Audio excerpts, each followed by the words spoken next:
Boa noite, os irmãos, que Jesus nos abençoe mais essa oportunidade. Finalidade da vida. Sempre tem o que falar sobre isso. Qual realmente é a finalidade da vida? Há algumas semanas nós assistimos aqui a palestra de Peixinho, que expôs de maneira muito suave e bastante consciente sobre a imortalidade. E muitas vezes mergulhados na vida material, nós esquecemos do verdadeiro propósito de estarmos aqui. E lendo a revista Reformador agora, do mês de fevereiro, nós encontramos um artigo brilhante de Richard Simonetti. Essa revista é uma fonte muito segura, publicada pela Federação Espírita Brasileira, e que tem servido de norte para as nossas conversas de maneira coletiva. Mas e a finalidade da vida? Qual seria? O que seria?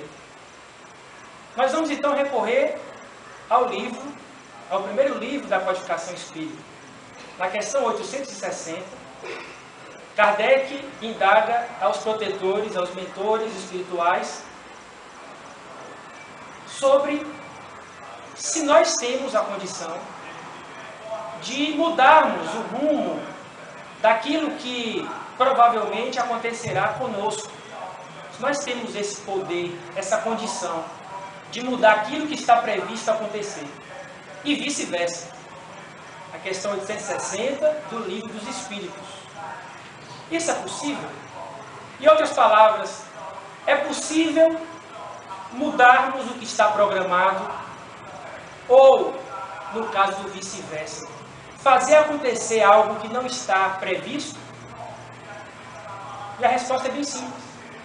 Sim, nós podemos fazer isso. Então nós podemos usar a nossa vontade, nós podemos usar os nossos atos para mudar aquilo que está previsto, programado para essa encarnação. Nós podemos. E nós podemos fazer acontecer coisas novas. Mas aí a questão vem um comentário. Nós podemos, desde que esse aparente desvio caiba naquilo que está proposto para a nossa finalidade aqui na Terra. Se cabe, é possível modificar. Mas a questão continua, o comentário continua, o comentário dos mentores. O bem a ser feito tem o poder de neutralizar o mal. O bem a ser feito, finalidade única da vida, tem o poder de neutralizar o mal e evitar que o mal maior aconteça. Pronto. Talvez passe despercebido o fato da resposta ter colocado que o bem é a finalidade da vida.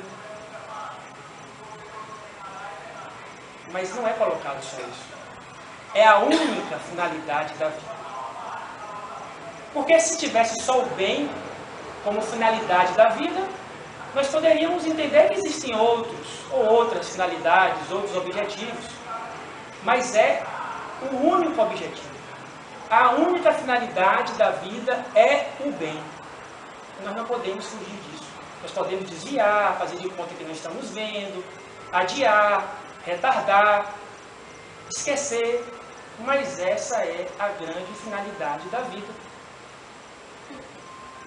E nós podemos mudar isso com a nossa vontade, com os nossos atos. Veja a gravidade do que temos na mão. Isso nos traz uma reflexão acerca da importância do bom uso das nossas escolhas, do nosso livre-arbítrio, que é regido por um mecanismo de lei de causa e efeito. Calma, não vamos nos espantar. Causa e efeito parece ser sinônimo de punição, de sofrimento. Não. Se nós temos consciência das nossas escolhas e fazemos de maneira adequada, a lei de causa e efeito vai ser mansa, o jugo vai ser leve. Mas nós temos que nos lembrar que nós estamos sob esse mecanismo divino de justiça, que é a lei de causa e efeito. Então nós somos livres, utilizamos-nos da lei de causa e efeito, ou ela existe, e então vamos buscar para reforçar essa resposta brilhante dos mentores espirituais, naquela frase curta de Jesus: a cada um segundo as suas obras. A cada um segundo as suas escolhas, em outras palavras. A cada um segundo as suas decisões. A cada um segundo a finalidade que escolheu para a sua vida. Mas aí nos perguntamos: ué, mas trabalhar as imperfeições também não é a finalidade da vida? Trabalhar os defeitos, as mazelas também não é uma finalidade da vida? Adquirir conhecimentos, valores, também não é finalidade da vida? Resgatar débitos do passado também não é finalidade da vida? Também. Tudo isso é. Desenvolver talentos é também finalidade da vida. Mas perceba que tudo isso irá ocorrer se colocarmos em prática o bem, a bondade. Tudo vai ocorrer como consequência natural disso. Então a gente poderia resumir a finalidade da vida como sendo a evolução. Nós estamos aqui para evoluirmos, adquirirmos conhecimentos, resgatar débitos, trabalhar valores, quebrar as imperfeições, tudo isso. Mas tudo isso é evolução. Tudo isso é evoluir. Tudo isso tem como fim o bem. Se fazemos o bem, vamos evoluir. E não há outra maneira de evoluir se não adquirir conhecimento, resgatar débitos, trabalhar imperfeições, aprimorar virtudes. Não tem outro caminho. Então a resposta foi muito bem dada. A bondade, o bem, é a finalidade única da vida. Única da vida. Não existe outra finalidade. Mas, como então evoluir? Como fazer tudo aquilo? Adquirir conhecimentos, trabalhar valores, equilibrar as imperfeições. Como fazer tudo isso? Resgatar débitos. Através da comunhão com Deus. Comunhão com Deus. Mas isso parece ser tão difícil. Mas Jesus dizia que eu e o Pai somos um. Eu e o Pai somos um. Uma só coisa. Jesus era profundamente comungado com Deus. E no dia que tivermos essa capacidade de manter essa comunhão com o divino, nós estaremos no ápice da nossa evolução. No cume da nossa evolução. Por que será? Porque as nossas ações refletirão a vontade de Deus.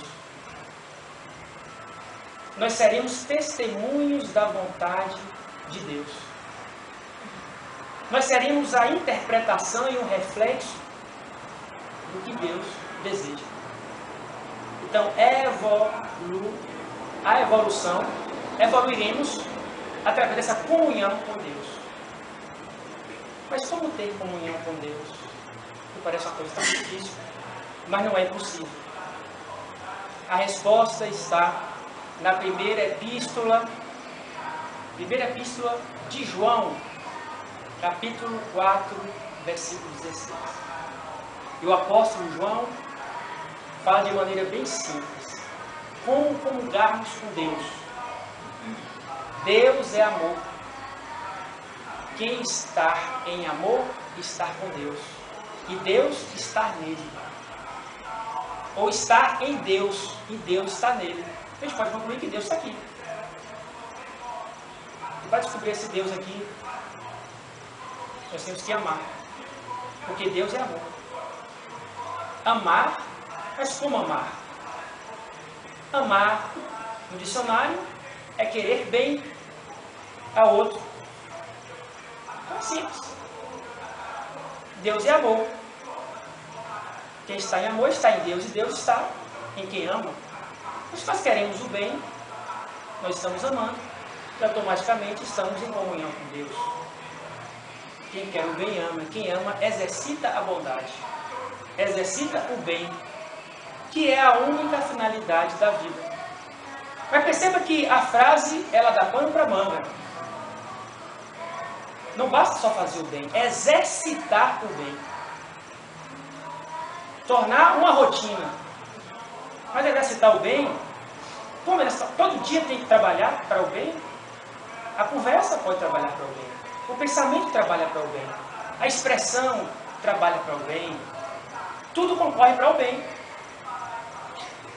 Então o bem deve se manifestar na nossa forma de expressão com a vida, em todos os sentidos, no sorriso, no olhar, no pensar, no fazer, no querer, no desejar. Então o bem está em tudo. Basta ficarmos atentos a essas questões. Exercício do bem, exercitar o bem. Essa é a finalidade única da vida, que vem através do exercício, a busca desse amor que é querer bem. Querendo o bem, estaremos em comunhão com Deus, evoluiremos e atingiremos a finalidade da vida. É um círculo, é um ciclo. Saímos de um ponto e retornamos a este mesmo ponto. Mas existem benefícios. Nada na vida não tem um retorno. E existem dois benefícios para quem exercita o bem, para quem exercita a bondade, para quem tem um amor, uma preocupação diária de se manifestar tendo essa qualidade de sentimento. E qual é? Dois benefícios. O primeiro deles seria a mudança do nosso padrão vibratório.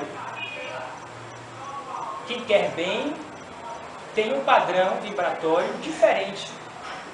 Quem olha para o outro e deseja o bem tem um padrão vibratório elevado, positivo. Então nós podemos mudar o nosso padrão vibratório. Mas por que nós mudamos esse padrão vibratório? Porque as mãos ativas, as mãos em movimento, as mãos funcionando de maneira dinâmica, são antenas que recebem bênçãos do alto. Está conectada com o que há de mais divino, com o que há de melhor. Mãos abençoadas são antenas. E quando nós estamos bem sintonizados com o que há de melhor, nós temos uma saúde melhor. Nós temos bem-estar. Mas também não basta trabalhar demais, esquecer do lar, esquecer de como tratamos as pessoas, esquecer de como estamos enxergando as falhas das pessoas, porque nós não estamos tendo qualidade. Muitas vezes nós achamos que fazer o bem é fazer com uma fuga psicológica para tentar justificar o que fazemos de errado, mas não fazemos aquilo com unção, com qualidade, com amor, com satisfação, com prazer em fazer.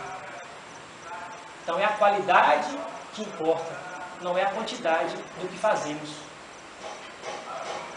Então o primeiro benefício de quem exercita a bondade, que é a única finalidade da vida, não existe outra, e existem vários caminhos para chegar a essa finalidade da vida. Esse é o primeiro. O segundo são as vibrações de gratidão. É claro que nós não devemos fazer o bem simplesmente para receber um pagamento, nem que seja um pagamento de gratidão. Muito obrigado, Deus te ajude. Nós fazemos o bem porque temos consciência que o bem é importante e que faz bem. Mas a vibração de gratidão é natural. Quando fazemos algo por alguém, o agradecimento mental, o sentimental, chega a ter o nosso campo emocional. E nós também vamos ter esse tipo de vibração, que é o segredo da longevidade. Quem vive muito tem uma alma tranquila. Quem vive muito é sereno. Quem vive muito tem vigor. E tudo isso é fruto, essa longevidade é fruto dessas vibrações de gratidão que emanam de graça para quem tem isso em mente, exercitar o bem. E Ramiro Gama, no livro Os Lindos Casos de Chico, conta que certa vez, quando o Chico ainda morava lá em Pedro Leopoldo, ele estava a caminho do trabalho, atrasado, com muita pressa, passa em frente da casa de Dona Alice, uma frequentadora do centro, que Chico fazia parte. Dona Alice: Chico, eu quero conversar com você. E Chico: depois, Dona Alice, depois do almoço, eu lhe procuro. E rompeu. Lá na frente, Emmanuel aparece para ele: Chico, volte lá, Chico. Você vai ter apenas alguns minutos a mais. Volte lá, converse com ela, com Dona Alice. Quando ele volta, Dona Alice: ô Chico, eu sabia que você voltava. Você é um homem de bom coração. E aí atirou dúvidas com ele a respeito de trabalhos lá do Centro Espírita. Ela ficou muito satisfeita. Ô Chico, muito obrigado. Você é um anjo. Vá com Deus, meu querido. Que Deus te proteja. E Chico foi trabalhar. Lá na frente, Emmanuel mais uma vez aparece. Isso não é um protetor, é um obsessor. E Emmanuel aparece de novo: Chico, olhe para trás.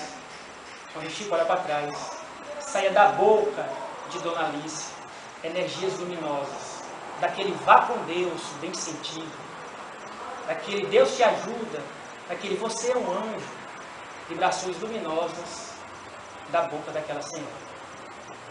E Emmanuel completa: Chico, tá vendo, Chico? Como nós devemos dar um valor às pessoas, olha o quanto vá com Deus é importante, Chico. Agora imagine, Chico, se ela falasse vá com o diabo, imagine o que ia acontecer, não é? E ele fala justamente isso no livro. Justamente essa questão. Então, quantos vá com Deus nós temos contabilizados em nossa vida? Quantos? Será que muitos? Será que poucos? Então, olha a importância disso.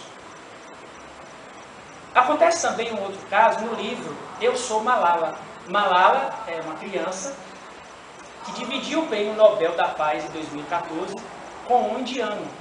Ambos lutavam pela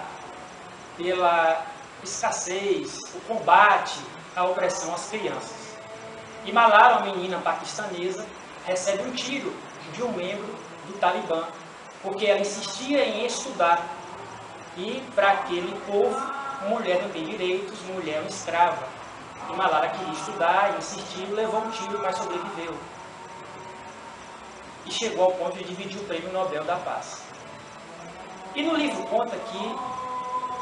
conta, na verdade, uma sabedoria paquistanesa, se referindo, né, a essa vontade, essa persistência de Malala. Diz uma sabedoria paquistanesa que quando dá-se arroz às pessoas, isso é muito comum naquela região ali da Ásia, do sul da Ásia, uma região muito pobre, chamada Formigueiro Humano, muito populosa, densamente povoada.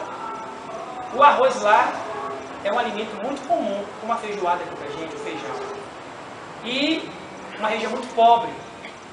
E aí diz essa sabedoria paquistanesa que quando dá-se arroz às pessoas, até as formigas e os pássaros que comem os grãos que caem no chão agradecem a criação por aquele benefício. Então aí nós temos, na medida, a importância que tem de exercitarmos o bem e do valor que tem esse ato de amor para com o outro e essa vibração de gratidão que naturalmente vem em benefício de quem faz. Mas aí nós ficamos achando difícil. Achar difícil evoluir, porque para evoluir tem que comungar com Deus. Para comungar com Deus temos que amar. E para amar tem que fazer o bem, que é a finalidade única da vida. E só assim vamos evoluir. Mas não é não. Amor parece uma coisa tão distante. É na verdade zelo. Cuidado. Cuidar bem. E tem uma coisa muito importante. A afeição. Tem um sentimento afetivo com o outro. Uma pesquisa recente, que nós vamos falar em outra oportunidade, diz que 60% das pessoas que se dizem religiosas são afetivas e conscientes. Então, afeto. Só isso. Amor nada mais é do que ter zelo, cuidado, querer bem, ter afeição. Mas Joana de Ângeles, no livro Amor, Imbatível Amor, no capítulo final, diz que o amor é um sentimento que se encontra latente em todos os impulsos da vida, da formiga ao espírito. Assim dizendo, abrindo parêntese. O amor é um sentimento que se encontra latente em todos os impulsos da vida. Até tudo bem. É fácil entender porque a única fatalidade da vida é o amor. Não existe outra. Porque tudo nós podemos mudar com a ação da nossa vontade e com a ação dos nossos atos. Foi o que nós vimos no início da nossa conversa. Então, olha que coisa importante. O amor está presente em todos os impulsos da vida. Mas ele tem um complemento, que é o mais importante. Dona Joana fala que esse amor que está aqui dentro, guardado em cada um de nós, ele tem sentido e se expande nas nossas emoções quando a razão encontra a dimensão cósmica. Profundo demais isso. Muito profundo.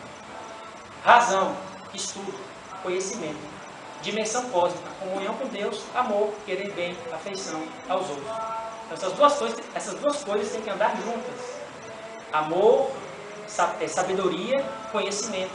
Ou amor, afetividade, conhecimento, sabedoria. Tem que andar juntas. Porque senão não desenvolve no campo da emoção. Porque nós ouvimos recentemente que existe uma diferença entre beneficência e benevolência. Beneficência é o bem eficiente, planejado, bem cuidado, orientado, organizado. Agora, a benevolência é uma vontade positiva, é um valor. Se é valor, já tem uma aquisição, tem muita coisa agregada. É fazer o bem com vontade. Há uma diferença. Então, esse amor que nós tanto almejamos, ele vai se expandir, ele vai crescer, ele vai ganhar sentido na nossa emoção, a partir do momento em que a gente estudar, entender e buscarmos essa dimensão com o cosmos. Aí nós vamos entender aquela frase de Jesus: eu e o Pai somos um só. Eu e ele somos um. Porque as nossas atitudes vão expressar o que é positivo, o que é certo, o que é correto, o que é do bem, o que é bom. Em todas as esferas, pensamento, palavra e ações. Todas as esferas. Vai expressar isso. Tudo bem.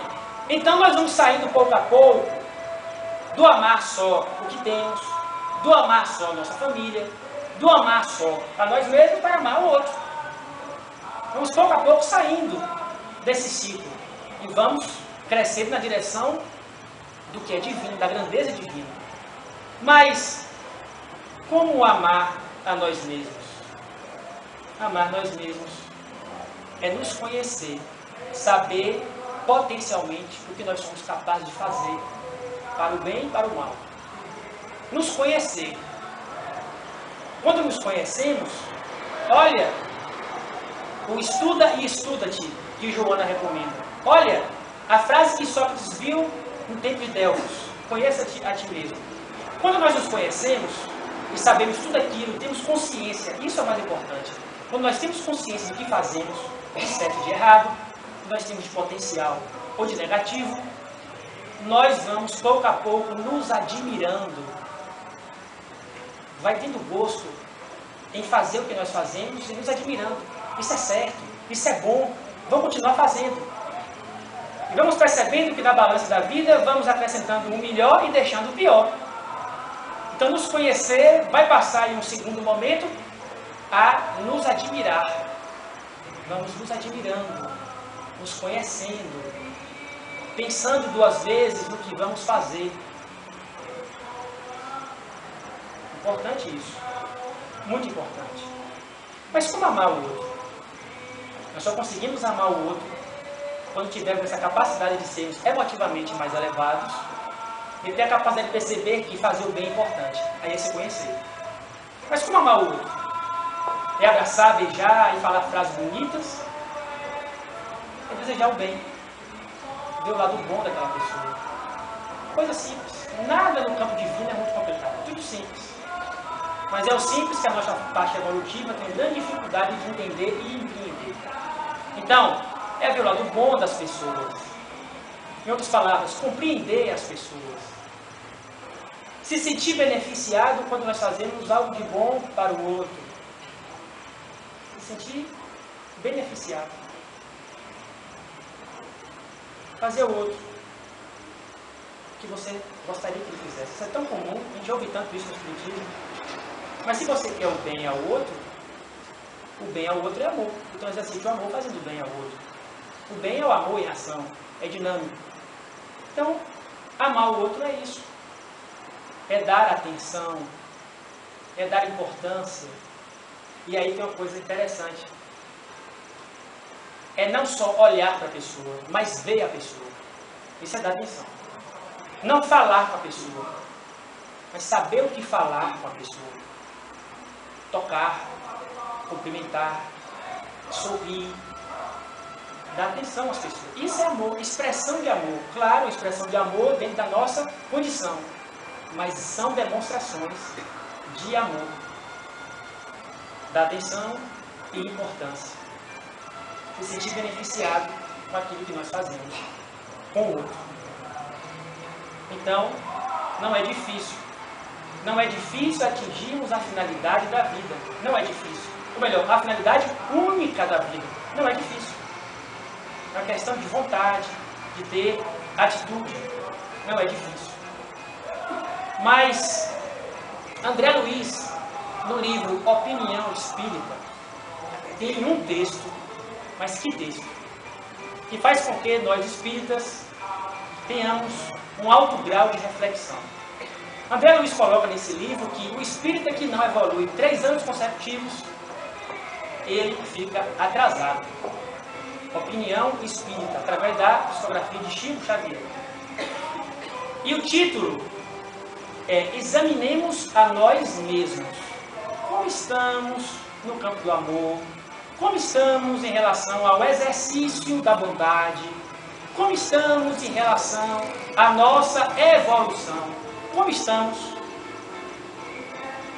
Examinemos a nós mesmos. Vamos nos conhecer. E nos conhecendo, nos admirar. E aí, o que André Luiz nos sugere? E nós vamos falando aqui aos poucos e vamos refletindo, nos comparando em relação a essas sugestões do Espírito André Luiz. Sempre utilizamos desse texto em reflexões profundas e que cabe perfeitamente com o tema da noite. E André Luiz indaga. A paciência. Como nós estamos em relação à paciência? Nós espíritas, estamos mais calmos? Afáveis? Compreensivos? Estamos atingindo a paciência, que é uma expressão de amor, de emoção controlada? Será que nós conseguimos atingir o mais alto grau de paz dentro do nosso lar, da nossa casa? Estamos contribuindo de maneira mais voluntária? Estamos mais livres das necessidades das posses terrestres? Servimos com mais euforia? Será que nós servimos com mais euforia? Será que nós trazemos o Evangelho vivo nas atitudes que nós temos com os nossos amigos? Será possível? Quais pronomes nós costumamos usar? Eu, meu, minha ou nós, nossa, nosso? Os instantes de cólera, de raiva, estão mais raros? Será que estão sumindo aquelas aversões, os inimigos? O sentimento de arrependimento e remorso está desaparecendo? Será que está desaparecendo? Nós estamos mais atentos à negligência? Será que estamos sendo menos negligentes? Desatentos? Será? Nós estamos estudando mais profundamente a doutrina que nós escolhemos? Será que nós estamos? E os nossos ideais evoluíram? Os nossos ideais, nossos sonhos evoluíram? Para menos matéria, mais amor, mais espiritualização, mais valores? Nossos ideais estão evoluindo? Nós temos realmente orado? Será? Estamos servindo com mais abnegação? Será? Nossa fé está mais firme, independente das dificuldades do dia a dia? Nossa fé está mais firme ou vacilante? Porque se for a fé racional, ela será firme, como uma rocha. Nosso verbo está mais indulgente? Nós vemos menos defeito nas pessoas, mais qualidades? Nós estamos trabalhando mais? Nossas mãos estão mais abençoadas? Essas são as propostas de André Luiz, para que possamos nos examinar. Porque nos examinando, nos conhecendo e nos admirando por percebermos que estamos evoluindo, crescendo, nós vamos amar com muito mais facilidade. E a evolução vai ser uma consequência natural disso tudo. E no livro Jesus do Lar, Neio Lúcio, através da psicografia de Chico, narra mais um dos encontros na casa de Pedro, de Simão Pedro, lá na cidade de Cafarnaum, que foi o primeiro modelo de evangelho no lar.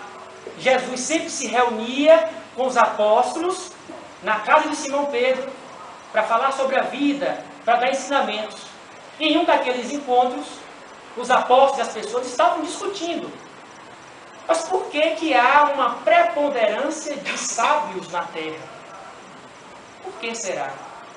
Jesus espera aquela multidão se acalmar e de maneira simples, serena, Jesus então narra uma história.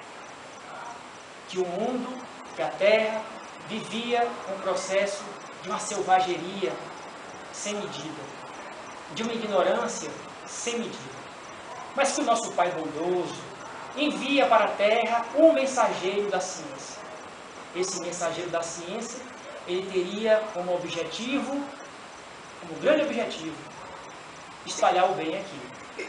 E quando esse mensageiro chega e toma a veste do corpo, ele se transforma em um professor. Mas não um professor qualquer, um professor que amava a ciência, um professor que estudava, um professor que sabia demais. Mas, apesar de gostar muito das letras, esse professor se afastava das pessoas, se afastava das multidões. E nesse sentido ele não conseguiu cumprir o seu objetivo, porque ele não tinha compreensão. Se afastava, não compreendia, porque achava as pessoas rudes, e aí o pai amoroso teve que enviar um outro portador da mensagem, um outro portador da ciência. Porque o grande objetivo era entender como chegar às verdades eternas. Esse era o grande objetivo. O mensageiro enviado por Deus deveria aqui ensinar as verdades eternas. E esse novo portador chega à Terra e se transforma em médico. Grande médico, muito sábio, mas adorava ficar dentro dos laboratórios manipulando fórmulas.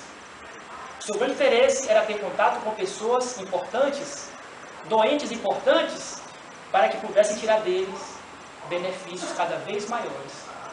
E a multidão, sofrendo, carecendo de amparo, mas reinava ainda a incompreensão, o afastamento, o isolamento. Deus então, decepcionado, envia um outro emissário da ciência. Esse emissário da ciência agora se transforma, quando aqui na Terra, em um cavaleiro. O cavaleiro que usava a espada como medida. E ao invés de ensinar as verdades eternas, esse cavaleiro aumenta a violência, não consegue passar a mensagem. E então Deus envia, contando Jesus a história, um artista. grande artista, se transformou em um famoso artista, enclausurado nos castelos, faziam obras magníficas que traziam a felicidade provisória àqueles que tinham contato com ela. Mas se achava muito superior à multidão ou às multidões, e não se misturava com aqueles que ele achava inferiores. Foi então que Jesus manda, ou melhor, que Deus manda um mensageiro de amor. Esse mensageiro de amor examinou tudo, todos os problemas da terra, se compadeceu com o professor, com o médico, com o cavaleiro, com o artista que não conseguiu atingir o objetivo. Teve piedade da multidão, selvagem, rude, se compadeceu de todos, e como servo diligente, como servo equilibrado, como servo atento, começou a agir em benefício de todos. E começou a agir em benefício de todos, começou a compreender, começou a entender, a repetir quantas vezes fossem necessárias o bem que poderia fazer, a tratar todos com muito amor, com muito cuidado, afeição, com zelo. E ele começou a fazer o seu trabalho. Começou a fazer o seu trabalho, compreendendo, evoluindo. E ele começou a fixar naquelas pessoas uma fé diferente, uma fé renovadora, a necessidade de uma bondade diferente, uma bondade real, através do seu exemplo. E esse mensageiro de amor, com muita humildade, se tornando o último daqueles, conseguiu aos poucos, muito aos poucos, mudar algumas realidades. Jesus funda a história, aquela multidão na casa de Pedro faz ali um silêncio importante, necessário, e Jesus acentua a voz para finalizar. Cultura e santificação são importantes para a glória do Espírito. A sabedoria e o amor são as duas asas dos anjos que conduzem o homem ao trono divino. Mas quem ama em toda parte, segue à frente de quem apenas sabe. Muito obrigado a todos pela atenção.